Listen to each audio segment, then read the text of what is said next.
It's a right hand lead by Maidana that sticks. Another right hand. Miller goes down for the first time in his career.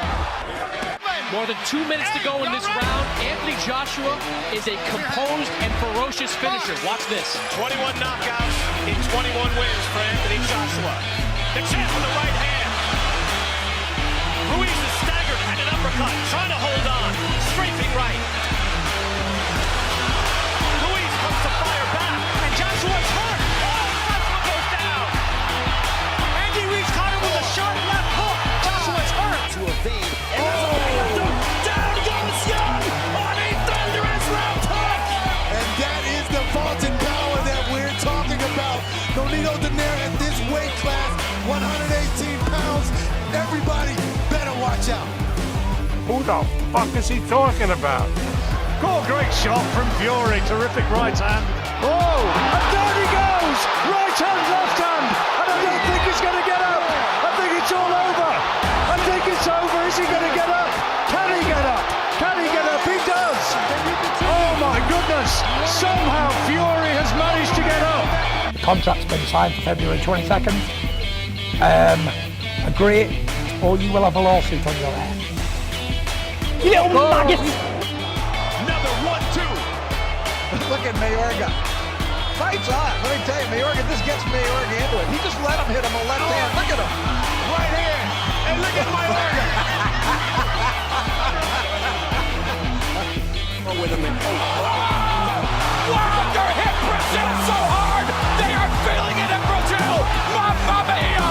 What a KO.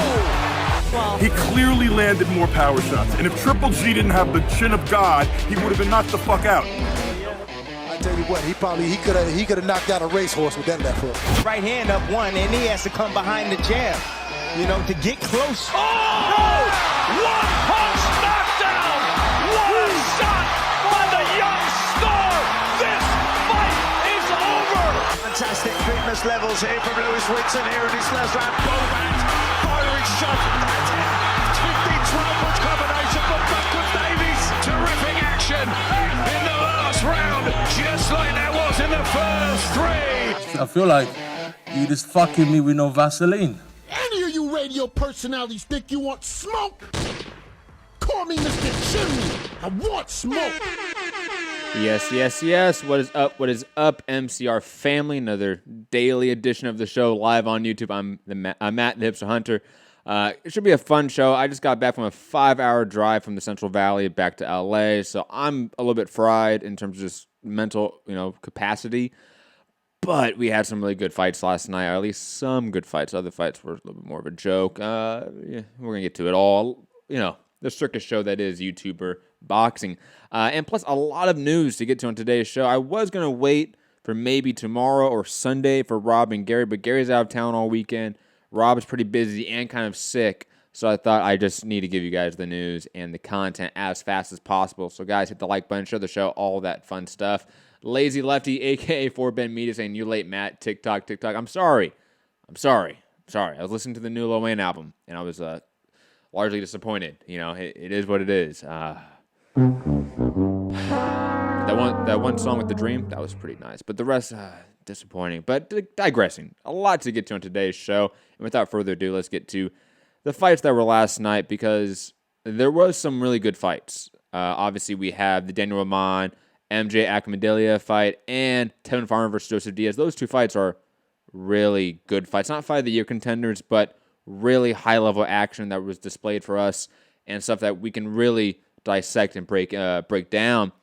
The top two fights, not as much, so I'm actually going to save that for the sort of the later part of breaking down this card. I want to actually get to the good stuff first, the stuff that you, the fans, the hardcores, because let's be honest, if you're listening to this, you're a hardcore, you want to listen to.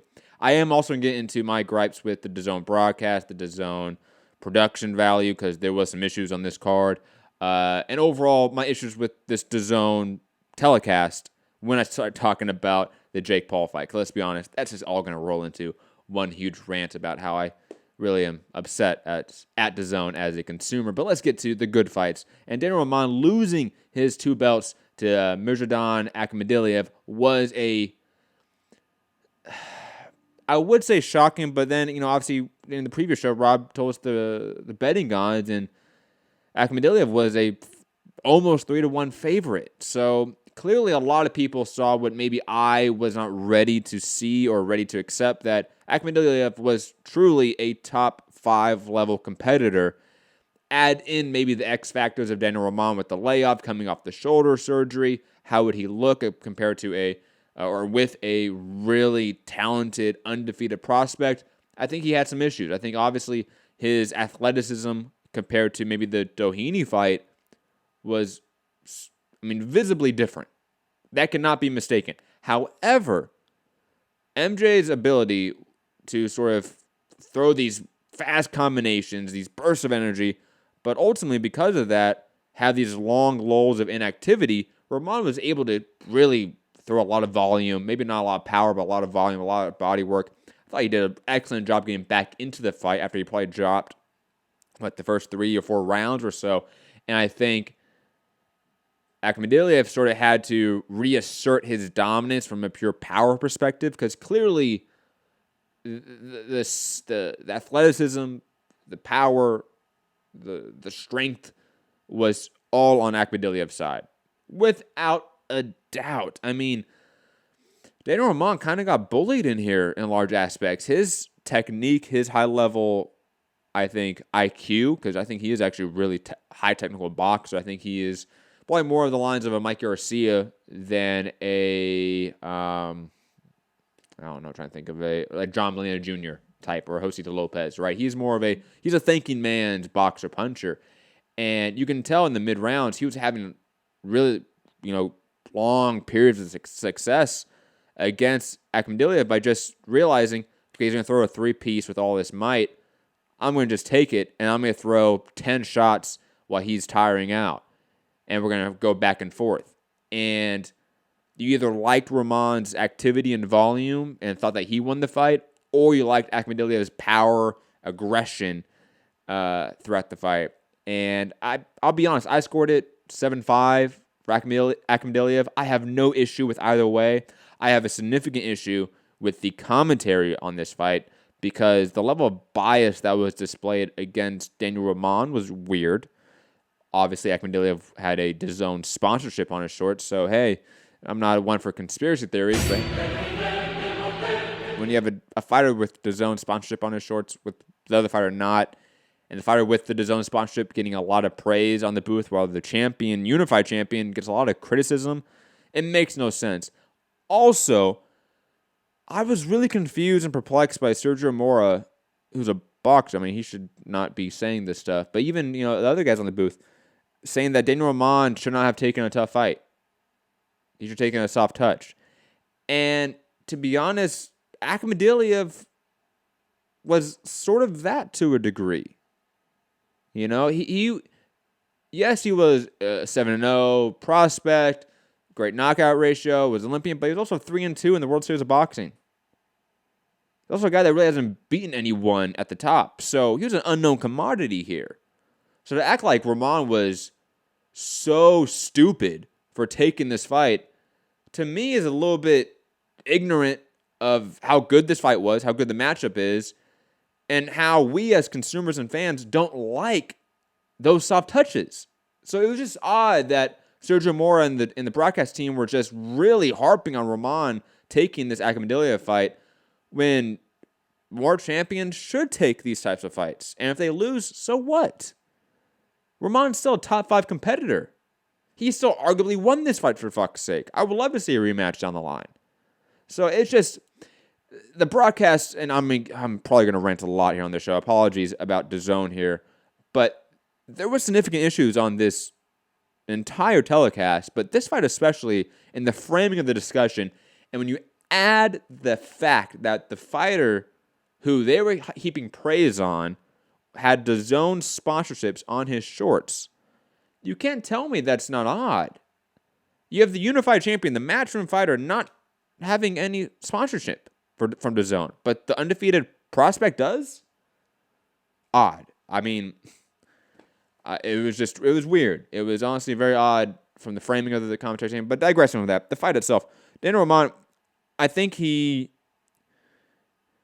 he bounces back with maybe a fight with a top 20-ish guy, wins pretty well, and fights Akhmadaliev next after that, he could easily win that rematch. You saw in the middle rounds that he put it together in terms of combination, in terms of just IQ, that he could get out of the danger of Akhmadaliev, weather the storm of him, and land far more shots than him. And also, I will say that it was clear the shoulder surgery was bothering him to a degree, the recovery of it or bouncing back from it. But I think with time, that will become less of an issue. As somebody that has had shoulder surgery and had numerous shoulder injuries on both shoulders, like that stuff takes time to get through. It just does, to be honest. And he kind of rushed it for this one. But regardless, credit to him for taking this fight. Credit to the fight itself, a fantastic fight. And credit to Akhmadaliev for really putting it on a unified champion and now becoming the fastest unified champion, or tied, I should say, with Leon Spinks in boxing history. Shout out to him. And the first Uzbekistan champion. Air horns for Akhmadaliev. Shout out to him all around. I thought this was a fantastic matchup, and it really proved to be that when it came time to actually put leather down. And shout out to both men. They didn't need to put on this type of fight. And honestly, if you have the entire DAZN commentary team say, hey, Daniel Roman didn't need to take this fight, I'm assuming his promoter didn't want him to take the fight either. And he took it anyways. He could have vacated that belt and went and did something else. But he didn't. Shout out to Daniel Roman. Fantastic fight. Let's get to the next really good fight on this card. Tevin Farmer losing to Joseph Diaz in an odd fight. And again, to sort of, just because I want to get out of the way, to sort of criticize the commentary, they were the inability of DAZN to contextualize why Tevin Farmer was struggling with Joseph Diaz was just frustrating, to be honest, because it's so obvious why he was struggling with Joseph Diaz. Joseph Diaz is the best fighter he has fought since Jose Pedraza. And that's not even a discussion. It's just full stop and end of the conversation right there. So you're telling me a guy that's had an entire title run, okay, has 5 title defenses on DAZN, whatever, right? The most active champion in all of boxing, right? He hasn't fought anyone within the top 50. Maybe Jonah Carroll's a top 30 guy, but who cares? Honestly. You go from fighting that level of competition, getting a vacant belt, and then you're getting Joseph Diaz, a perennial top 10 competitor in multiple divisions. Of course, it doesn't look that great. He has become so accustomed to shitty competition that your network and the promoter, Matchroom, have just allowed to be. And Lou DiBella as well. I mean, let's be honest. The fact that they've allowed him to fight this many times with this poor of competition has directly led to him probably losing this fight with Joseph Diaz. It wasn't that something was wrong with his eyes, as Sergio Mora said, which, I mean, the memes write themselves. It wasn't that, something was wrong with his hand. No, it wasn't any of that. He hasn't fought a legit opponent in years. And the first time he does, he doesn't win a decision? Oh, well. Is that shocking? Is that really shocking to DAZN? And of course, DAZN either has the inability to contextualize that on the telecast, or they choose not to, because it shows that they have wasted money on Tevin Farmer and wasted his career doing nothing. Okay? And Joseph Diaz, coming back from that cut in that first round or two where Tevin Farmer was really being aggressive, and I was actually kind of shocked by that. And I thought, wow, maybe, the narrative, I laid out 2 narratives in the previous show. Either we see the Joseph Diaz that's kind of been mediocre at 130 and Tevin Farmer sort of take control, or we see the Joseph Diaz that fought Gary Russell Jr. And we see the Tevin Farmer that showed up against Jonah Carroll again, who can't really take pressure that well. And guess what? He couldn't really take pressure that well. We saw the Joseph Diaz of old put up great combinations, knew exactly where to be to land those combinations, to set up the right angles. I mean, he put out a perfect fight. Okay? And DAZN was like, I mean, how could this be? I mean, what's happening to Tevin Farmer? Well, he hasn't fought anyone like Joseph Diaz in years. It's frustrating. I mean, it truly is. Matt, DAZN quality was A+, but the audio was horrible. Kept going in and out. I actually didn't have that issue. in 13 rounds of boxing. Maybe this is like because I work in videography and photography, but go back and watch go back and watch any of the fights, guys. The wide cam has a yellow tinge on the white balance, while the close-up cams have a perfect white balance, and it is super frustrating.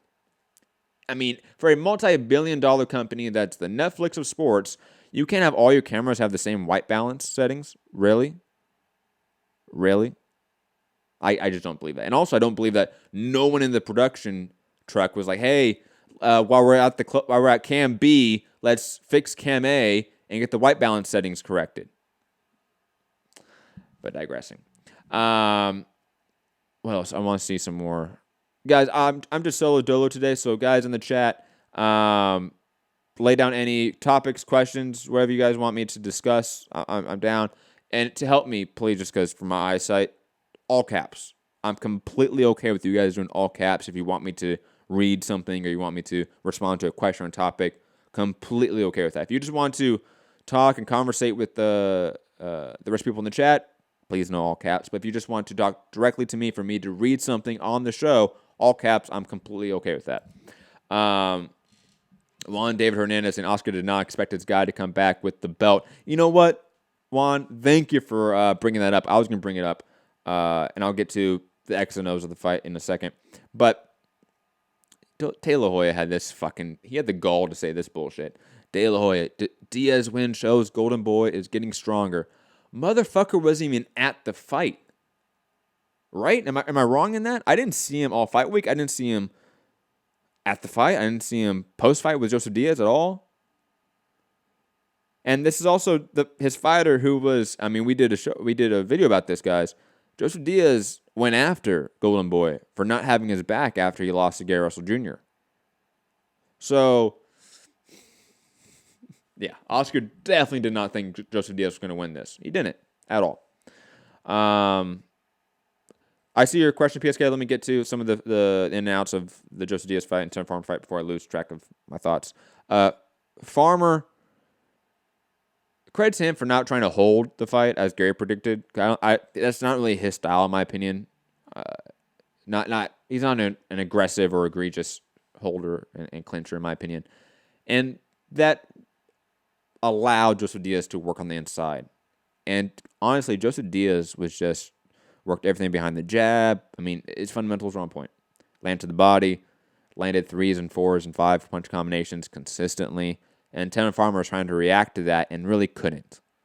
Because he hasn't dealt with anyone that has that power, that size, that skill in years. And it's probably just simply that. Let's get to some questions before I jump to the rest of the... PSK, I'll get to that question actually once I run through this card. How about that, guys? So I'll make sure to do that. Or guys, if you don't want to do all caps, at me, because then it comes up all orange. So like at Mixed Combat Radio, like in the chat, like at my username, and it comes up all orange and a little bit easier to see. Or just saying, super chats, I see them instantly and they don't go away. If you want to support the show, or patreon.com/Mixed Combat Radio. But let's get back to the fights. Joseph Diaz, what's next for him? He's probably going to... it's Golden Boy at 130. What really is there for him? Because honestly, the fights I would want to see are guys like Miguel Berchel, Oscar Valdez, Carl Frampton, Jamel Herring. Like, those are the fights I would want to see for Joseph Diaz next. Or maybe Rene Alvarado. They could probably make the Rene Alvarado fight. But honestly speaking, the... Miguel Berchel fight is far bigger at the Forum. Jamel Herring fight is far more interesting. Maybe not bigger, but it's a far more interesting fight. And those might be a little bit harder to make due to Golden Boy just not being the best promotional company. Let's just be honest. Kind of being a disorganized company from top to bottom. And if there's an organized company, it would just send Joseph Diaz over to ESPN to fight one of those guys. And just... be done with it, because Joseph Diaz isn't that commodity that you're going to hold and treasure on DAZN, but I could see Golden Boy doing that because they really don't have much to work with, let's be quite honest. Let's get to some of the bullshit of... Actually, I'll get to the Andrade fight first, and I'll get to the bullshit. Because Andrade fight, I have some were positives and some praise for him in this performance. Look, is Demetrius Andrade still off balance when he throws and when he's aggressive? Absolutely. Is he still a guy that gets hit far more often than a guy that should be when he's a defensive fighter? Absolutely. However, one thing we really criticized him, and I mean everyone did, fans, media, promoters, networks, it seems like. I think everyone criticized Andrade for this, and I think you obviously heard that criticism, and that was taking his foot off the gas and going to cruise control by round 4 and 5 and coasting for a decision. He obviously did not want to do that in this fight and got Luke Keeler out of there in the 9th round and tried every round, it seemed, to try to get Luke Keeler out of him, and it was a struggle. He just isn't that guy to a degree, but when you are that good, supposedly, and you're facing a guy that's that subpar, a guy that's maybe the 25th ranked middleweight in the world, you should be dealing with him a little bit more ease, and he did that, and you should knock him out. He should, or at least get him out of there. And he did that. So credit to Demetrius Andrade for hearing the criticism, adjusting to it, and trying to put on a more exciting fight and get a finish. I mean, I'll be honest here. I'm a pretty easy guy to please, even though I rant and rave all the time. If you have very obvious consensus criticisms, all I want you to do is try to amend those criticisms. And if you do, credit to you. Now, if you struggle still doing that, if it's not still your forte, I get it. But at least you're trying. At least you're trying to deal with a massive criticism that's hanging over your career and brand right now. And he did that. And let's be honest, he outclassed Luke Keeler. Outclassed him. Like I said, off balance and a little bit sloppy at times because he is. It's Andrade. He does get a little bit playful in there, and that allows him to get hit quite easily because other guys just aren't playing that game with him. But then when he turns it on and he decides, I'm just going to walk this guy down and pick him apart and put him out of here, he did. Credit to Demetrius Andrade. He heard the criticism and adjusted accordingly. That's all we ask of fighters, is to make improvements from fight to fight and to adjust from criticisms from fight to fight. That's all we ask. And I'll be honest, the fight wasn't bad. Like, the fight was fun, and that's largely due to Andrade trying to make it more entertaining. So I was going to sort of lump him in here with the criticism because I don't really like the matchup. But he really, in my opinion, clearly heard all of us yelling at him, telling him that he's boring and he needs to adjust. And he did. Credit to him.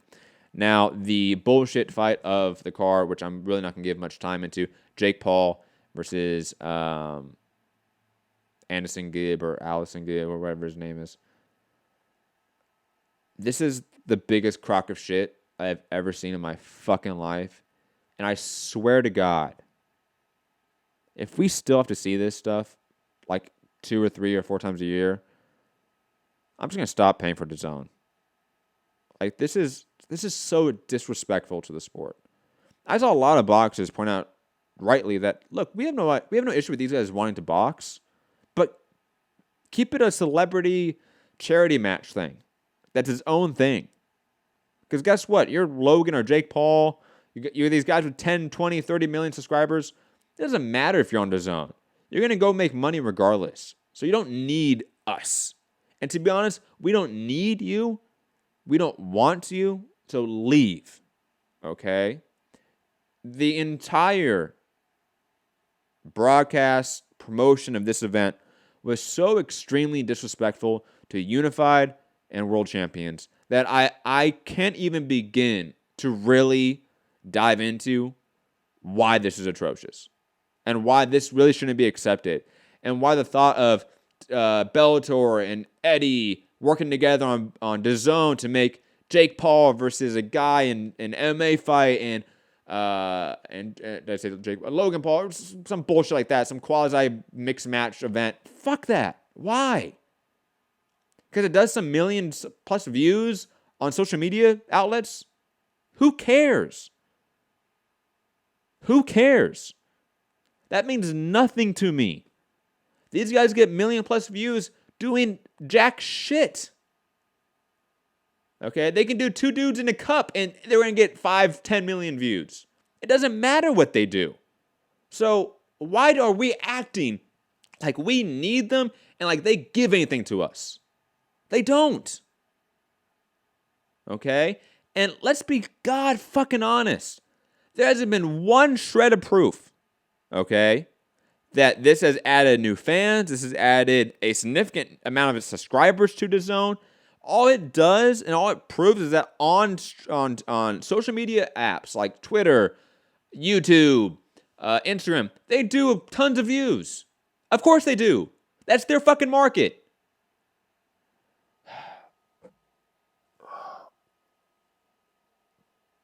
We had a unified world champion facing an undefeated Olympian with a 90% knockout ratio at 122 fucking pounds. Okay? Being the first ever world champion of Uzbekistan. What did they put more money into? More promotion, more marketing, more everything into? 2 fucking YouTubers fighting. Why? Why? You're Matchroom.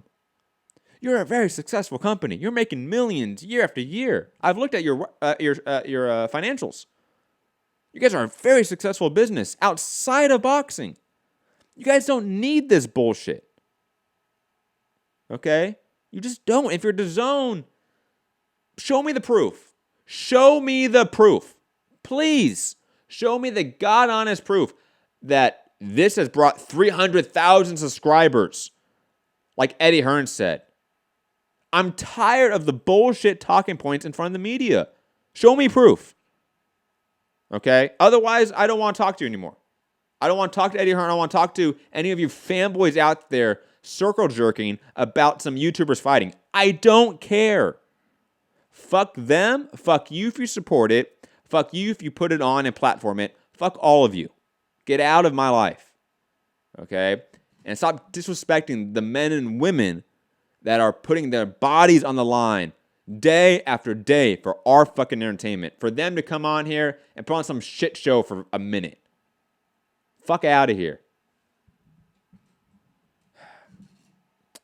Anyways, Anthony Sims Jr. losing to Romero Alexis Angulo. Kind of a shock fight decision there and an outcome. But Anthony Sims Jr. kind of pulled a Josh Kelly here. Didn't jab all night. And when you're a defensive fighter and you're trying to look for counters, you have to throw a jab to set up everything else. And if you're not throwing any scoring shots, you're not winning rounds. Like, this is just... I love Anthony Sims. Like, I think he's a really good prospect. I think he's a great dude. I think he represents LA very well. But, dude, like, you just got to throw a jab. And he just didn't at all. At all. Amanda Serrano picked up a win against somebody that was 17-14. I have no thoughts about that. Otho Jones III picked up a win, though that was off TV. Rather unfortunate. I actually wanted to see his fight, rather to see he improved from fight to fight. What else? Alexis Espano picked up a TKO win in the 3rd round. Emma Williams picked up a 4th win, though I'll be honest, I jumped into that fight very late, so I missed the first 3 rounds and in the 4th round. So I don't have a lot of thoughts about that or really any of them on the card. I'll let when we do the full show with Rob and Gary on Sunday, and we'll break down all of the undercard. I know everyone's going to have their own takes, but especially the Anthony Sims Jr. fight. That was a little bit shocking, to be honest. And one other comparison I want to make briefly before we jump off this card for the Jake Paul, Allison Gibb, whatever his bullshit name is. I'm okay with celebrity charity matches for any sport. Look at the All-Star Week for basketball. I know for maybe our UK listeners, they don't understand this, but hey, you guys don't have the DAZN, so fuck out of here. Not your concern. They have a celebrity game with like Kevin Hart and like random people like that, right? Justin Bieber, shit like that, right? And it's its own game, its own day, and it's kind of just a joke, and it's there for the memes and the internet moments. And that's all it's there for. Okay? That's what I want YouTube boxing to be. You go over there on your own day, your own event, go be a little joke, go be there for the internet memes, okay? Because you guys can collect revenue off of that somehow. Go for it. Go for it. Go do that. Go be Justin Bieber and Kevin Hart in the celebrity game. Go do that shit. Don't try to then be in the All-Star game itself, with the real players, with LeBron and the Greek Freak. Don't try to do that. Or at least don't try to put that game on before the All-Star game and to sort of, no, they're separate. They're its own thing. One's a joke, one's less of a joke. And for a real game, it's not a joke. Like, the aneurysm that's forming in my head from this whole shit is just growing. I can feel it, guys. I can feel it. Moving on, though, let's get to some of you guys' questions and topics. And then I'm going to get to the news of the day because I do have a lot of news to get to. I think PSK had something. Here we go. PSK, thoughts on DeBella's comments regarding his firing by Team Wilder. I think we discussed this on the last show before I left for out of town.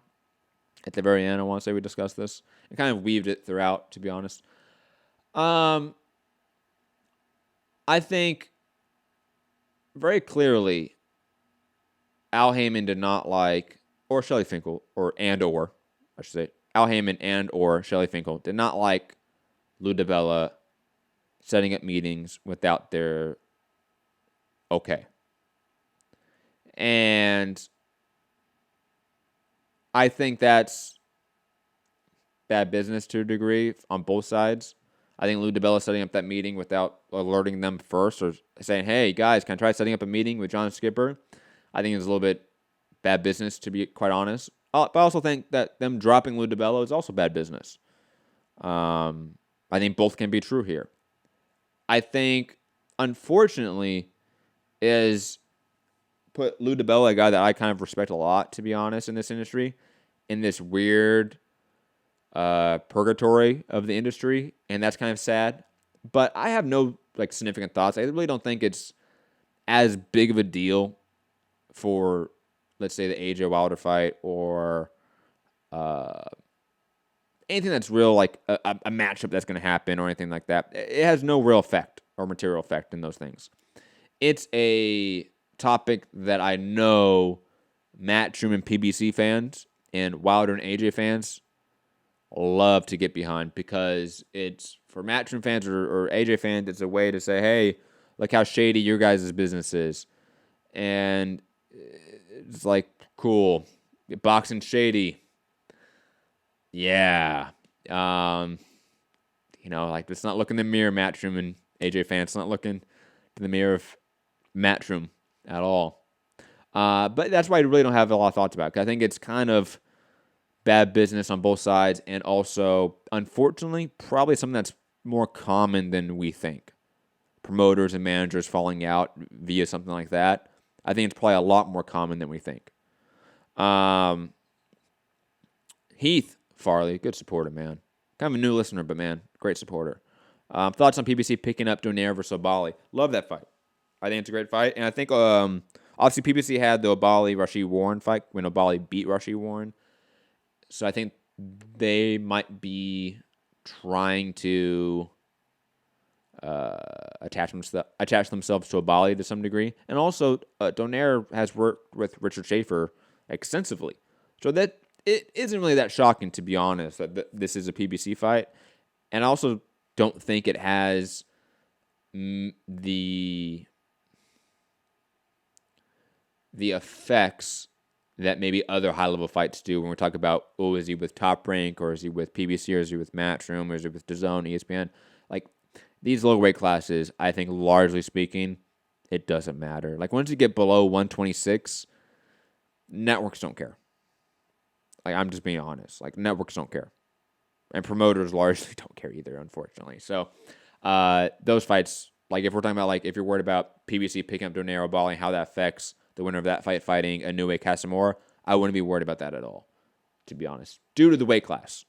If it was Spence Crawford, it's a different conversation entirely, let's be honest. Let's see what some more questions. PSK saying, question, you think Andrade will take his Mando fight versus Liam Williams next? They can maybe do after Williams KO'd Fox. I don't know if it's due, but if you can't get the Charlo fight, you can't get the Triple G fight, yeah, go take your mandatory. Like, what else are you going to do? And I'll be honest, Liam Williams, a far better fighter than Luke Keeler. Not exactly what I want from Andrade next. Obviously, actually, in a perfect world, I'd rather have Triple G versus Andrade than Charlo versus Andrade. Maybe that's sacrilegious. I know, hot take, maybe. I want smoke. Hey, I want smoke. But it's a serviceable fight and a far more serviceable matchup than the Luke Keeler fight for obvious reasons. But yeah, if you can't get those fights, which, again, if you can't get a Triple G fight that's in-house, you got to start criticizing Matchroom for how effective of a promoter they are in terms of negotiating their own fighters, fighting each other. Some guys, I see some of you guys mentioning like relevant news, and don't worry, I will be getting to some relevant news on this show, so don't worry, guys. Let's get to...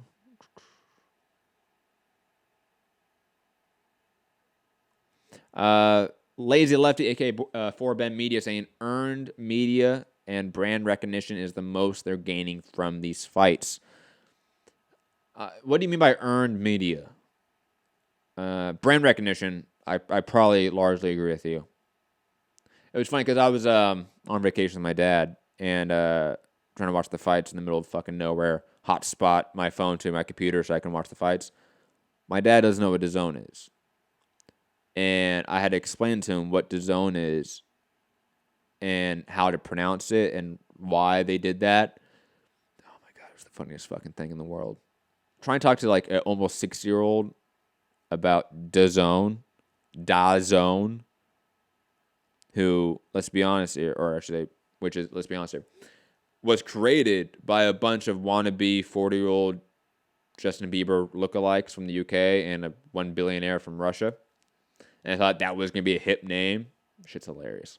But let's get to some news and topics, and then we'll circle back to some of you guys' questions and topics. Again, guys, all caps, it helps. And also to at me for Ben Media saying earned media, free promotion, advertising. Oh, yes. Yeah. All right. I agree with you. Let's get to news of the day. Via ESPN and Salvador Rodriguez, so ESPN's Mexico division, Canelo is mainly looking at Saunders and Callum Smith now again, while Ryota Murata is reverted back to a plan B, or I should say option B. Was it plan B or option B? One of them's a funny joke we can make. Option B. Damn it, not a funny joke. Oh well. Well, Murata is option B. And I'll be honest here, guys. SSB saying his own name is actually German.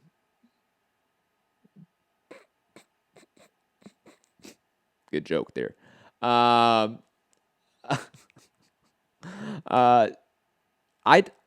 like close. Like I think Rob or Gary said this on another show. Like Canelo's reached that Mayweather-Pacquiao stage with fight negotiations where I think he has so much fun during it, just fucking with all of us, and we never know till the final 11th hour. So, is it Saunders? Is it Smith? Is it actually Murata, the option B in Japan? I don't know. And I'll be honest, they're all fine fights for me. I mean, one's better than the other and one's better than the last, but they're decent fights. And I'll be honest, if the Murata fight is a return to 160, I am thrilled just because of that. I think Canelo back at 160 is where he belongs. But, I think it's highly unlikely we're going to get probably a Canelo, Billy Joe Saunders fight in May. If I'm still guessing, if I'm still a betting man, if I'm the one in control, that's the fight I make next. Go actually get him that super middleweight belt, not the regular belt that meant nothing. And plus, he's one of those hardcore hipster names that's been, bandied about for a while. And as a potential foil and rival to Canelo to some degree, a guy that can beat Canelo, Billy Joe's always been mentioned in that category, in that conversation. Guys like Andrade as well, just from their style, and their defensive wizardry, so to speak. The thought process has always been they could give Canelo issues, plus their southpaws, and we've seen guys like Laura give, obviously, Canelo massive issues being a southpaw and defensive boxer. SSB saying, who would you want to see as a personal choice? Probably Billy Joe. Yeah. I want that fight to a degree. Gary in the chat. Gary's over in Biloxi, Mississippi, about to watch his boy Omar Juarez fight tomorrow. Reminder that there's also a Showbox card tonight. Totally forgot about that, but there's a Showbox card tonight. Don't know where it's at, but Showbox card tonight. Gary saying Canelo versus Caleb Plant. Fantastic fight. It's not anywhere near close to being likely and realistic. Canelo versus Beterbiev. Scott Brown saying in the chat, I like that fight as well. These are all fantastic fights. And the weird part with Canelo now that he beat Kovalev, and when me and Gary were doing the rankings, this became sort of a topic of conversation. You can rank him in 3 divisions. Like, that's not a absurd thing to do right now with Canelo. You can rank him at 160, 168, and 175, all within the top 10, arguably. Maybe 168, maybe the top 15, because, Rocky Fielding is what kind of a win. What does that really mean? But Canelo has so many options now that they're all fun fights, and all of them are money fights because it's Canelo. So who cares? Because they're all fun fights. Like, all of them. Like, think about it. Ryota Murata is the worst name that's mentioned, and he's still a serviceable matchup.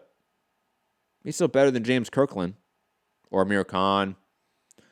Rocky Fielding, I think he's better than Rocky Fielding. He's better than a lot of guys that is actually on Canelo's resume.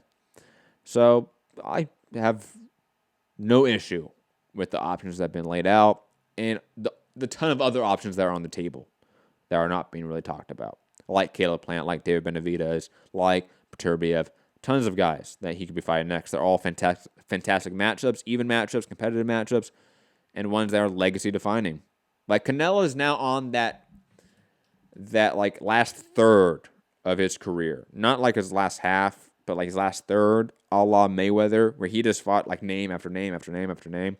And like his worst names were guys like Robert Guerrero and Marcos Maidana. I think Canelo is sort of on that run where like he's going to fight all these great names. And like the worst names are going to be Murata.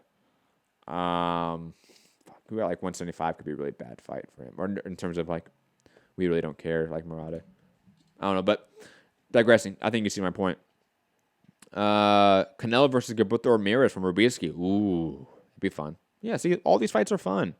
Fantastic matchups. What else are we going to do? Question from PSK. Thoughts on Josh Taylor choosing either Adam Booth or Ben Davison as his next trainer? Who would be better fit in your opinion? Adam Booth, due to the sparring he could get. But Ben Davison would be a very interesting coaching and style with him. I think a Josh Taylor that had, let's say, like, I know this is like real casual fan shit to say, but like a Josh Taylor with the head movement of Tyson and Fury, what would that look like? But like, seriously, what would that look like? I'm not saying Ben Davison is the end all be all of why Tyson Fury looked like he did. That's largely due to Tyson Fury. But Ben Davison definitely, I think, was a complementary style of training and coaching for that Tyson Fury style of fighting. And that style of fighting isn't really Josh Taylor's style of fighting. So it would be a supplemental style of training and coaching for Josh Taylor instead of a complementary style. And that would be interesting. I do think overall, generally speaking, you want the trainer that's a supplemental type of training. He's not just complementing your style. He is giving you new things, adding things to your game, not just fine-tuning it. Though some guys just need that. It's not it's not a cookie cutter thing, but overall, generally speaking, I'd rather have fighters with coaches that maybe aren't their style, but are enough to where they can add wrinkles to your game that were not previously there. D-Boy in the chat saying Benavidez should be fighting Plant. Yeah, that'd be a fantastic fight. Let's get to another topic. Lance Pugmire reporting, I'm told that the targeted venue for the big Gervonta Davis versus Leo Santa Cruz showdown is Staples Center. Great choice. I'm going to wade into this topic as carefully as possible. Okay, guys. First off, Staples Center is a great choice because I live in LA, so I can go to this fight. So, number one, great choice for that. Two, Leo Santa Cruz being from LA makes a lot of sense. If this fight isn't in Atlanta, it should be in LA. Like, just Period. End of discussion. If not that, I would take New York, but New York seems a little bit forced. Atlanta, LA, those are natural places for this fight, just being honest. And it's clear if this is Staples Center, I am like, this is 100% pay-per-view. This is 100% happening. It's not official, obviously, but this is my opinion. And that sucks as a consumer and honestly a fan of both guys. Like, this fight doesn't really appeal to me in any way. Plus, adding pay-per-view on top of it, trying to make it into a super fight when it's not really that. It's just, trying to put lipstick on a pig. Like, it's trying to make something that's not really there to a degree. And if this was a Fox main event, I think the criticisms wouldn't be as harsh. Because the second you make this from a pay-per-view to a Fox main event, naturally PBC is marketing it a different way in this new paradigm of the last year or so. It's clear that pay-per-views are the big fights. Fox are, those really good main events, and FS1 are showbox events. And with that hierarchy comes marketing budget in terms of where it goes, network budget, etc. So this being on pay-per-view, most likely in Staples Center, means they are throwing all the chips in for this fight to be the big breakout moment for Gervonta Davis. And when you put on pay-per-view, I don't know if it's that. I just don't. I don't. And, I credit to the guys at Sunday Puncher, the boxing podcast. They're talking about how pay-per-view for a casual fan, a casual consumer of sports, they have been groomed to think pay-per-view means big fight. If it's not pay-per-view, it's not worth my time. Because in their mind, the pay-per-views were Mike Tyson, Oscar, Pacquiao, Mayweather. Like that, those are the pay-per-view fights.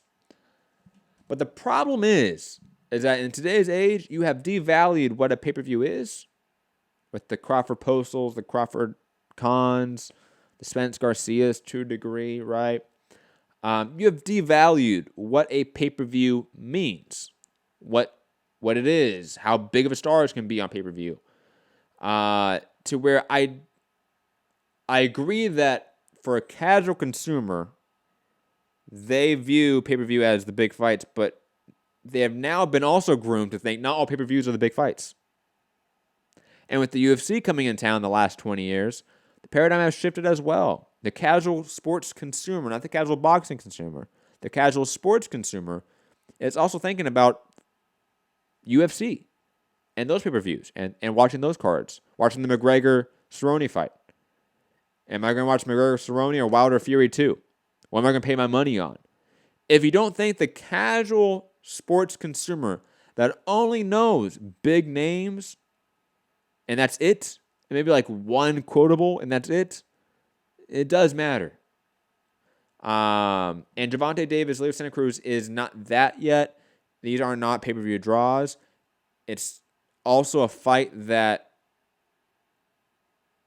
I believe if you put it on Fox and you honestly have that be the long-term strategy to put really good fights and the best fights on Fox, you would slowly over time course correct that public perception, that casual public perception that pay-per-view means and equals big fights. That now they will go back to the 80s and 70s where ABC, CBS, that's where the big fights are. But you have to try that, and there's really no attempt. Promoters and networks are so ready to just be pigeonholed into the status quo of the industry that there's no push to try to get the sport back to a more long-term viable position. Because pay-per-view is not long-term viable business strategy. It just isn't. Scott Brown, Spence versus Mikey is almost exactly Tank versus Leo Santa Cruz. Good comparison. Like, I think this would do decent buy rate, like 200,000 plus, but what does that mean in today's age? And is that really the breakout performance you want when this could have done $4 million, $5 million on Fox? It's just unfortunate. It really is.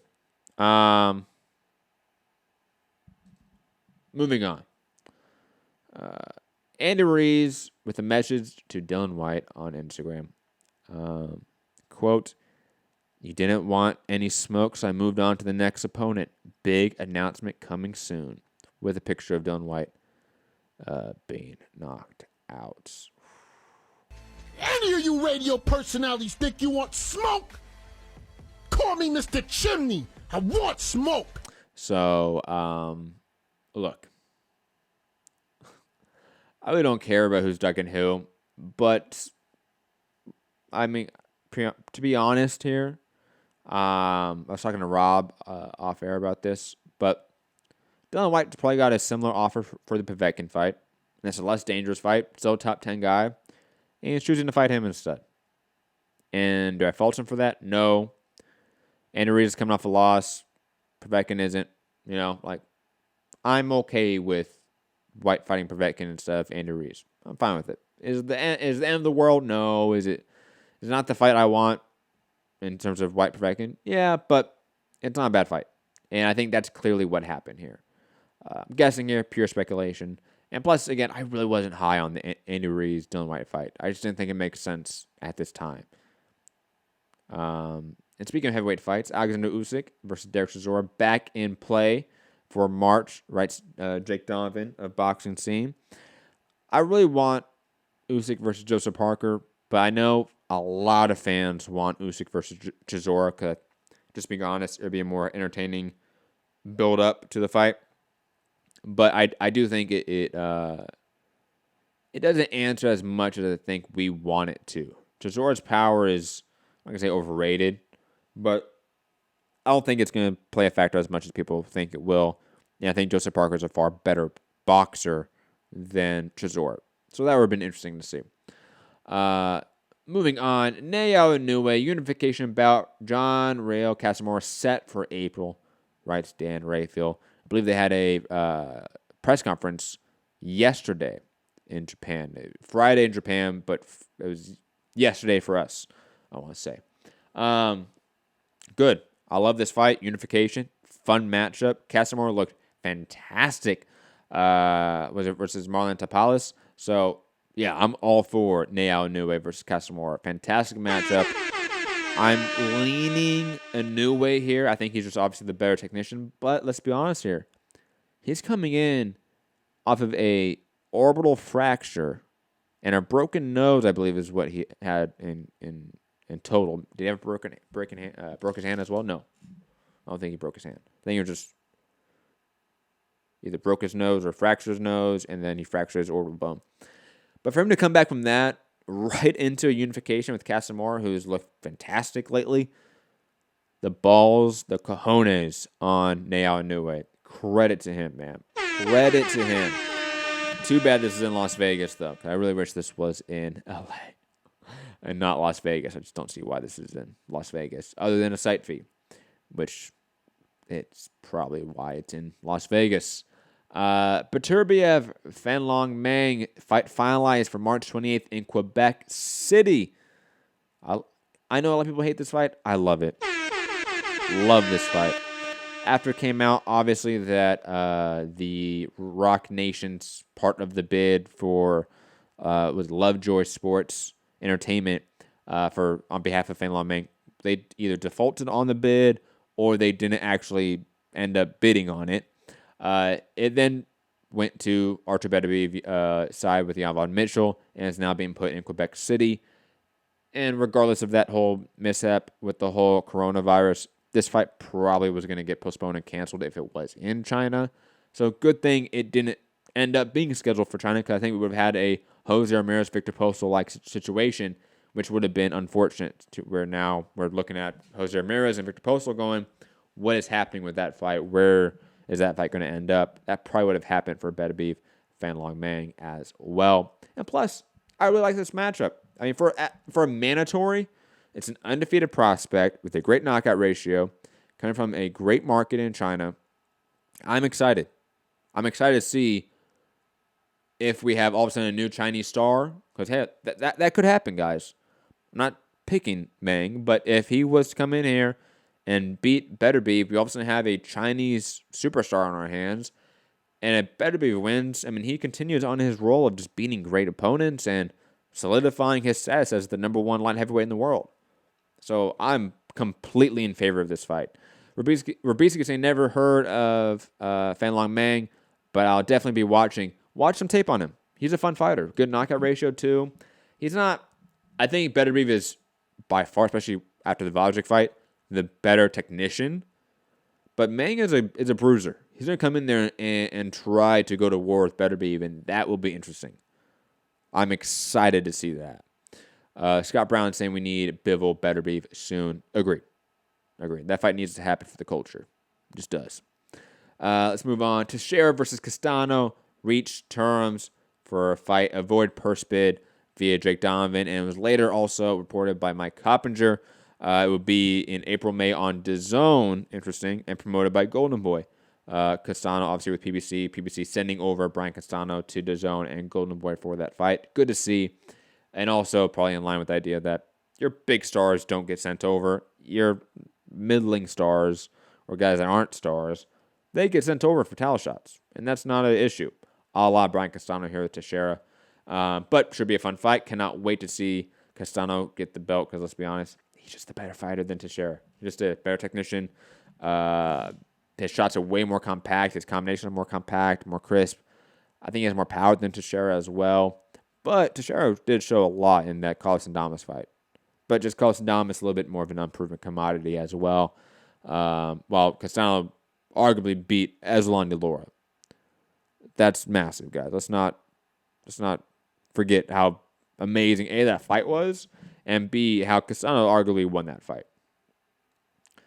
Just a few more topics, guys. Just a couple more topics, actually. Then we're going to get out of here, guys. So if any more questions or topics you want to ask me, put them down in the chat, and I'll get to them after these last couple topics. Jeff Horn, according to OzBoxing.com, take that for what it is. Jeff Horn agrees to Tim Tszyu's rematch refusal. So it looks like the fight is on. The big super fight down under. Yes. We have a, I forget his name. I apologize to the listener. We have a listener down either in Australia or New Zealand. He always corrects me when I get the countries wrong in terms of where fighters are from, because I do often mistake that. Apologies. His name's like Lawrence. Again, apologies if I forget your name. But he was talking in the comment section for the last show we did, talking about this fight. And I was talking to him about this fight being a pay-per-view, how big it would be. This fight's going to be big in Australia. And I cannot wait to see that market boom up for this fight. Should be fun to see. Excited to see whether or not Tim Tszyu is the real deal. And not that beating Jeff Horn shows that, but if he beats Jeff Horn, it shows enough, right? Let's be completely honest about it. It shows us enough that Tim Tszyu is now all of a sudden a 154-pound contender. And that would be interesting. A son of a legend like Kostya Tszyu, a guy that, I mean, theoretically would have now an entire region behind him after beating Jeff Horn. I'm curious. I'm insanely interested about this matchup, and I desperately want this one to get picked up by U.S. TV, whether it be DAZN, ESPN, ESPN Plus, Fox, Showtime. Don't care. Somebody pick up this fight. This fight matters. This fight has importance for the division and Australian boxing, and that's important. When you're talking about boxing being important for an entire country, it becomes a matter of conversation, or at least it should be. Last topic, and then we're going to get to some of you guys' topics in the chat. So just all caps, topic, question, whatever it may be, and put it out there, and I'll get to it. Ivan Redcatch suspended his entire purse taken for biting Danny Garcia. This is nasty. Look, I'm not condoning the bite, obviously, or the fact that he should have been or I'm not saying that he shouldn't be suspended or fined, but his entire purse being taken away is disgusting. Like, that is, it's New York State Athletic Commission continuing to be one of the worst commissions in the country. Or at least it's being really inconsistent. Liam, knew it wasn't Lawrence. Liam Roscoe, Austin question. This fight is huge for us here. Horn wants 10 rounds with the rematch clause. Tim wants 12 rounds with no rematch clause. Thank you, Liam, for jumping out there, man. Glad you're listening too, man. Because I really want to get your name right. Thank you, Liam. Also, thank you for always correcting me on New Zealand and Australia. Just something I get wrong, and I'm trying to work on. Let's get to you guys' topics and questions in the chat. Topic from For Ben Media, a.k.a. Lazy Lefty on Twitter, a.k.a.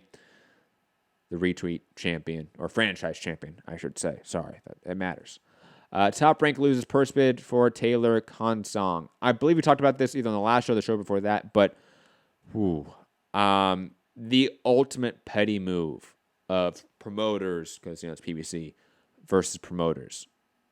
I love it. I mean, if you listen to the show for any period of time, you guys know I love pettiness because I'm a petty fucking person. And when these huge millionaires and billionaires decide to be really fucking petty about this bullshit, I love it. Love it. The fact that Al Heyman was like, oh, Bob Arum just signed this huge, air quotes, huge, UK talent, unified champion, he's going to fight Terrence Crawford, all this stuff. I'm going to go win the purse bid for his mandatory. Let's see what happens here. Just to, ruffle some feathers. It's the funniest fucking thing in the world. And to be honest, beside the whole petty aspect that I find highly enjoyable and entertaining, I do think there's a huge net benefit of entities bidding for these types of fights. I think it should happen more often, and I think they should be more aggressive about it. So I'm all in favor of it. I am curious to see what Josh Taylor does going forward if he drops that belt. I don't think he does. And also, Konsong is a fighter. He's a really talented prospect. He might not be anywhere close to being proven, but he's an undefeated fighter with a great knockout ratio. He looks technically sound. And maybe we have a Thai boxer that all of a sudden is a talent, is a supreme elite world talent, and that happens. I think Thailand is one of those criminally underrated locations when it comes to boxing talent and just producing boxers. Long history of just producing some of the best fighters in the world, and we forget that.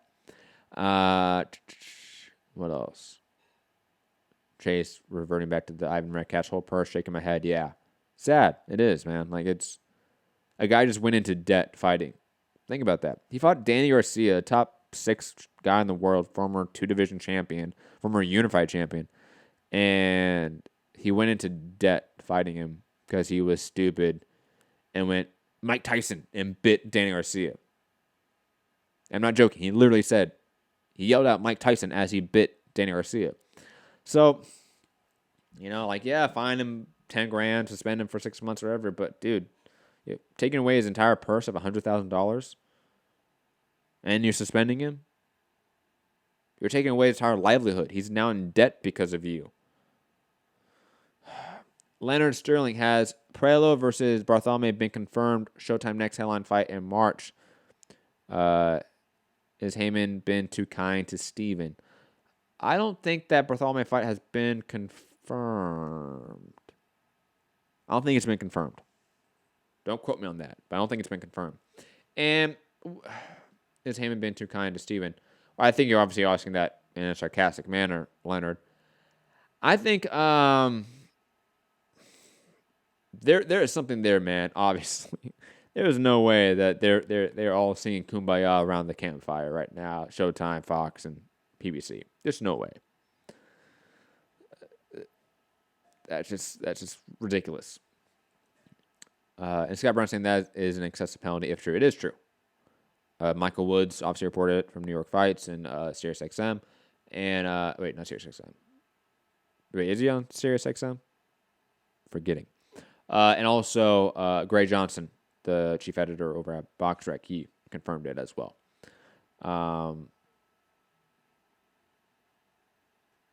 He did confirm he was trolling. Damn it. I still hope that was true.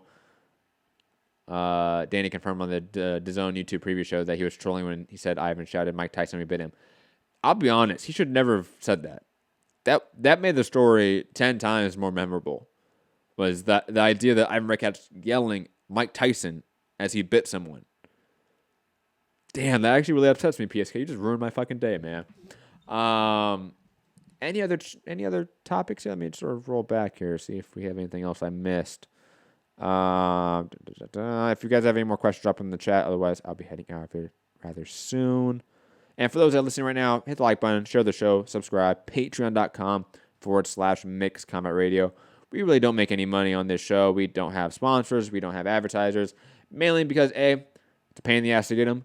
And B, I don't want anyone affecting our reporting, our commentary, our ability to talk to you guys directly and from our own opinions and thoughts. Same reason why I refuse to sort of try to link up with like any sort of promoter or network to a degree. Like I just don't want to. I don't even try to put any energy into it because it's not what I want to do. I don't want to end up like Chris Mannix, whose entire reputation right now in the boxing public has been trashed because of his work with the DAZN and his sort of framing and conversation time after time after time. I just don't want to end up like that. I'm good. I'm good being a reporter on the side. It's fun. And if you guys want to support independent journalism, independent reporting, independent media, go for it, man. Again, patreon.com/Mixed Combat Radio. Link down below in the description. Find me, Matt Hunter, MCR, also social media platforms as well. Robisky saying, Matt, who do you think Jamal Charlo fights next? Sergey Derevchenko. If I'm betting, it's going to be Sergey. Now, it will be interesting because that's obviously that'll be Lou DiBella and PBC working together for, I think, the first time, technically. Curious to see how that happens, but that, to me, is the fight to make. If I am controlling boxing, I'm okay with certain in-house fights if there is a thought process of these guys have this unspoken of tournament and they're meeting down the line. That's what I'm okay with. So if Charlo, Derevchenko want to fight and Triple G and Andrade want to fight and the winners fight each other in December, November of this year, I want that. I want that. Please. Lazy Lefty, Forbidden Media saying Mannix is a shill. I mean, there's a benefit to having your side, and if you're reporting against the other side, to be adversarial, because I think all reporters should be adversarial. But then when you're not adversarial to your own side, it's clear what the issue is, let's be honest. Lazy Lefty with a super chat. Thank you, Forbidden Media. Topic, Hearns offered to Charlo. I'll just talk about this, several shows now, I feel like, but I think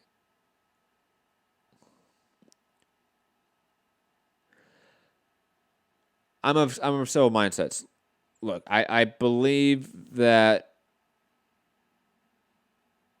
Eddie Hearn may not have approached this negotiation the right way and start on a bad foot again with a PBC fighter.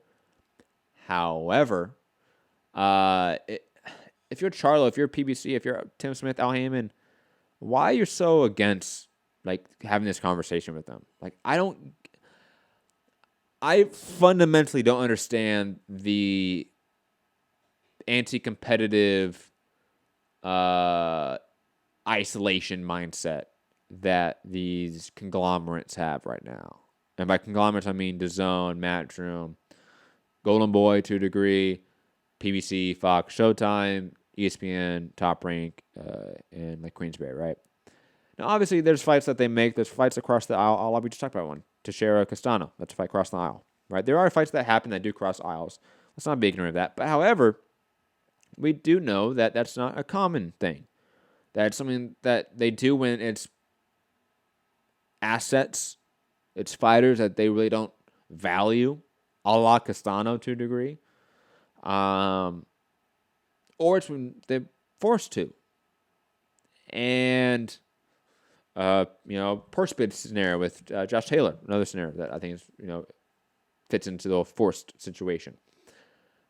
But if I'm PBC, if I'm Eddie Hearn, if I'm DAZN, if I'm Fox, I'm I would be far more proactive about at least negotiating these offers. And to have a really pessimistic viewpoint of it, from a pure PR perspective, like, sticking your head in the sand is not good PR. I've never believed that's a good way to deal with PR or PR backlash or negative PR. To ignore it, to go, to go lights out, to go incognito. I've never thought that was a good way to handle it. Steer the narrative back on your side. If I'm Tim Smith, if I'm Charlo, I'm sending a fucking email back. Absolutely. I'm sending email back with my own offer, my own money on our network, and start the negotiation. If it doesn't work, it doesn't work. If the guys can't come to an agreement, you guys can't come to an agreement. Like I'm okay with that. Sometimes business can't be made. That happens. But the indifference to trying to make business happen is something that I just cannot really get behind and really frustrates me to a degree. Because, let's be honest. If you listen to the show, I'm not a fan of Eddie in any aspect.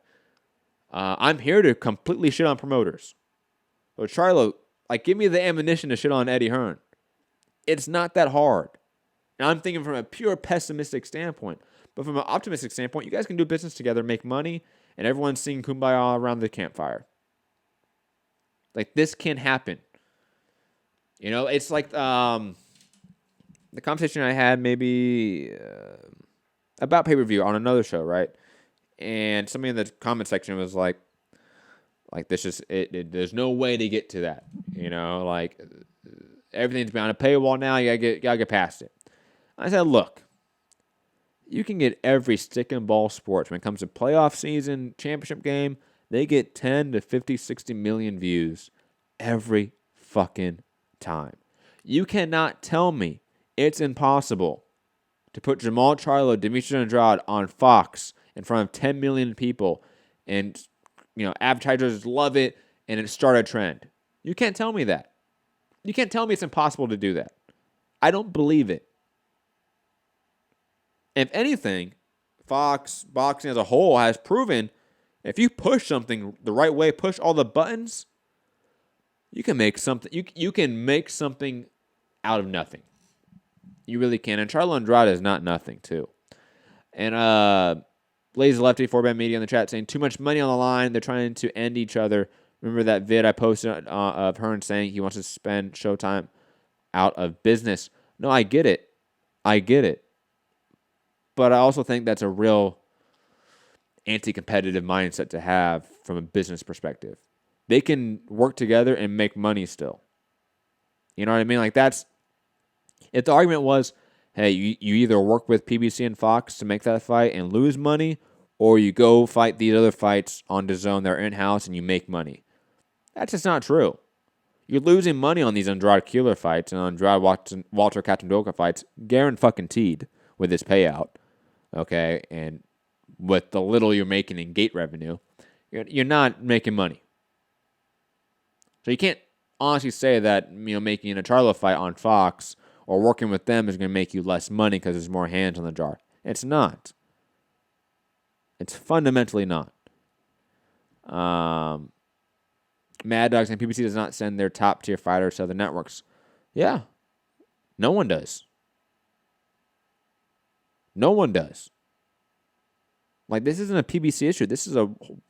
I feel like people maybe misinterpret what I've just said as me just pointing at PBC. No, I think I've been pretty clear pointing at DAZN and Matchroom as well as a culprit of this issue.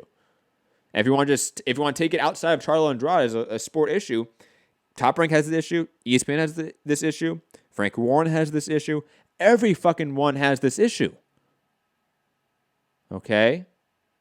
So it's not just a PBC issue, it's a sports-wide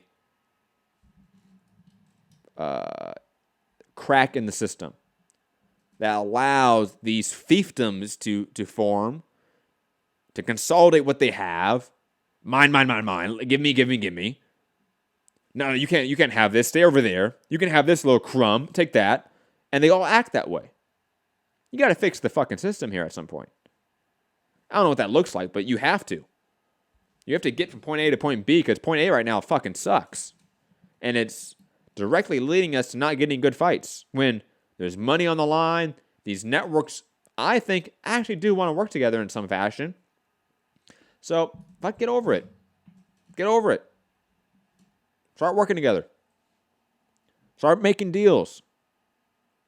You are millionaires and billionaires. You cannot fucking tell me it's impossible to make a deal with these other millionaires and billionaires to make more millions and billions. You can't tell me that. Santiago, Matt, I feel is the type of guy Joseph Pulitzer would have wanted working at the World and possibly who William Randolph Hearst would have tried to poach. Thank you for that, Santiago. I mean, as somebody that has gone in depth on that sort of shit, I really appreciate that comparison and putting myself in that. And Hearst would have fucking hated me to a degree. Let's be honest. I wouldn't have made it in the yellow journalism era. Just would not have. But digressing, guys. Saying, yeah, however, at least other companies are sending offers to PBC fighters, but PBC won't even negotiate back. Yes and no. I mean, like, that's just simply not true to an extent. Do they not negotiate with some fights? Yes. Obviously. That's not debatable. But full stop, they don't negotiate back? That's just not true. Castano Teixeira, a fight that we just talked about in the show, is them sending their fighter over. Again, it's not their top guy, but it's a guy that's about to go collect a belt for them. And now he's going to be in line with the Williams, the Rosarios, the Herds, the Charlos at 154. So, you know, it's not a full stop issue, but it's one that definitely needs to be addressed. And one that is, if you are intelligent enough, you understand that pinpointing it at PBC does not solve the issue. It is a system-wide issue. So therefore, there's an issue in the system that needs correcting. And pointing and wagging the finger at PBC or Top Rank isn't that. It doesn't do that. But moving on, guys. That's going to be it for today's show. A lot of ranting. My throat hurts, but I hope you guys enjoyed this one. If you guys wanted more of the fight review stuff and caught on the show late, go to the beginning of the show where I broke down all the fights. I started with the Daniel Roman fight and the Tevin Farmer fight. So if you want the good stuff first, don't worry. It's the very beginning of the show. Just rewind back to the beginning. I am Matt, the Hipster Hunter. Find me, Matt Hunter, MCR, on all social media platforms. Hit the like button, share the show, all that fun YouTube stuff. Patreon.com/Mixed Combat Radio. Should be back. If there's news, tomorrow. If there's not news, Sunday with the full crew. And you guys have a fantastic weekend out there. Stay safe. Peace.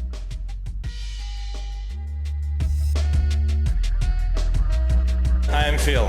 I'm very Phil. Everybody's on steroids. The whole UFC, everybody.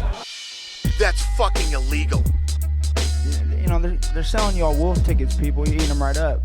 Are you off your tits? Have you been smoking something?